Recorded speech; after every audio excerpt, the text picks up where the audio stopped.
Well, hello. This is our trap, homemade, very easy to make. You can make it from wood, but we prefer to make it from this. What you need is wood, a mouse trap. You need to remove the spring so it don't hurt any bird or something like that.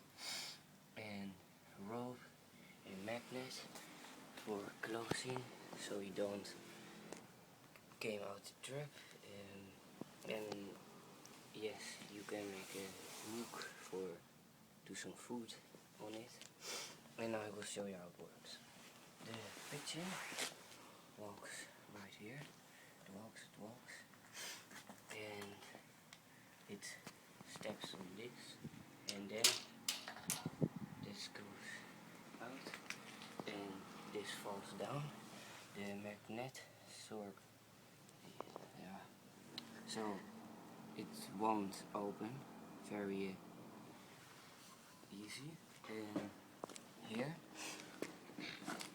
here it's some weight, so it goes back like this.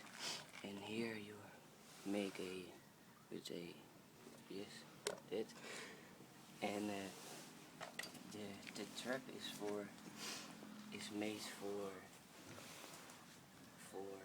pigeons or ducks or squirrels